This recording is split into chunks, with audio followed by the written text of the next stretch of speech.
This shed-like building may not seem to interest us urban explorers who seek the beauty in decay. It is heavily vandalised and covered in graffiti.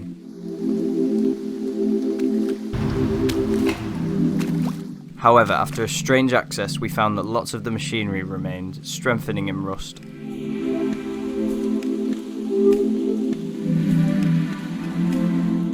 Join us to find out about a degrading factory once used to clean sand to make glass.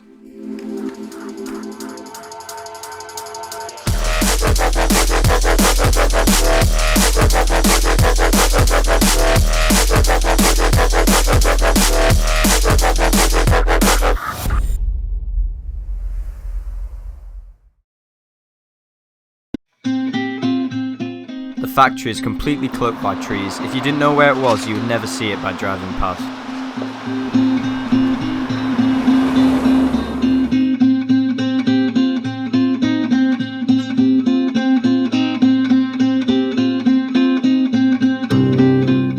The plant was used to convert sand, rocks and water into pure sand to use in glassworks. It was used to create sand of consistent quality so the glass would always look alike.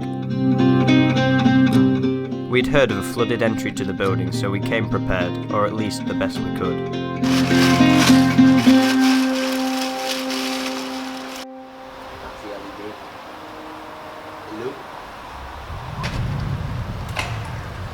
Oh my fucking god! Oh my fucking god! How deep is it? 2.5 feet maybe. Hold on, just 2.5 feet.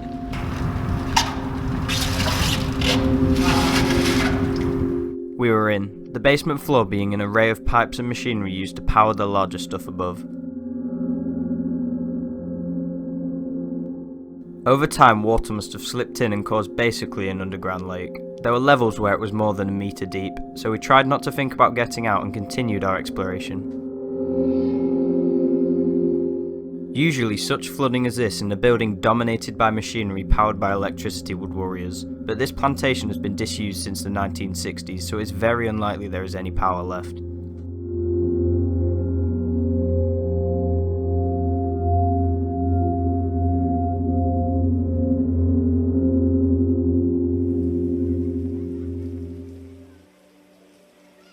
With light gaping through a hole in the ceiling, we headed upwards to see what else we could find.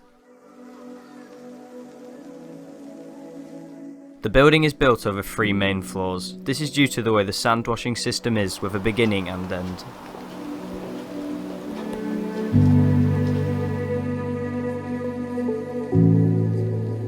I can't believe I did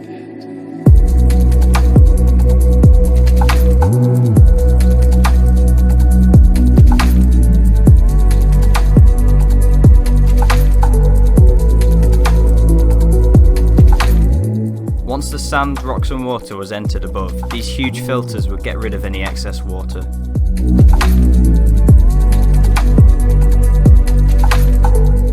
As for the rock, it would be transported outside on a conveyor belt, so all was left was sand and other tiny minerals.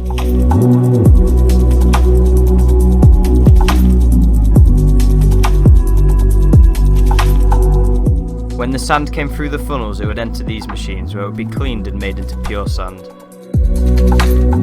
Now even the machines themselves aren't clean, with so much foliage growing, even trees sprouting from the rust.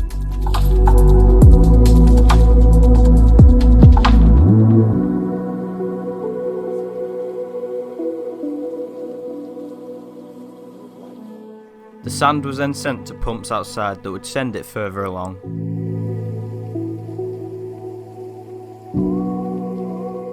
The topmost floor was where the process began and was the best in my opinion.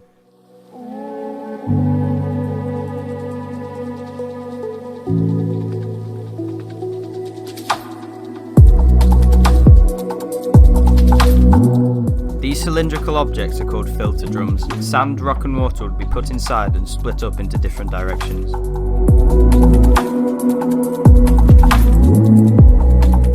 Even though the drums have been lying here for over 50 years, some of them still turn.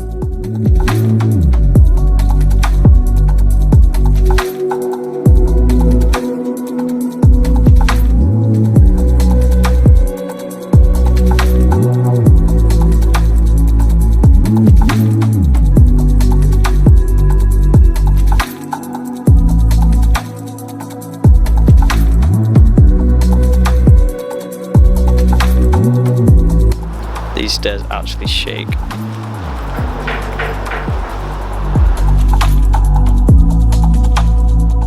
Yet, we still went up them in order to get a shot looking down on the filter drums.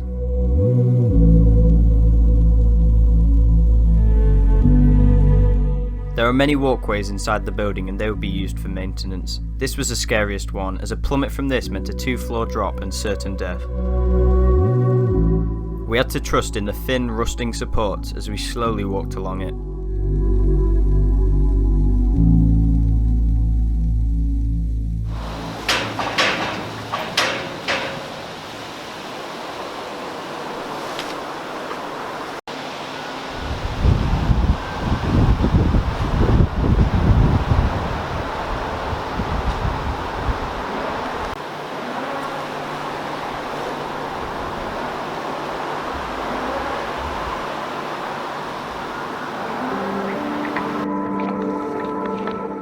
Once we got down, we headed out. The last thing to look at was a storage space for the sand where the outside pumps would send it to. They are now completely overgrown, almost like miniature environments.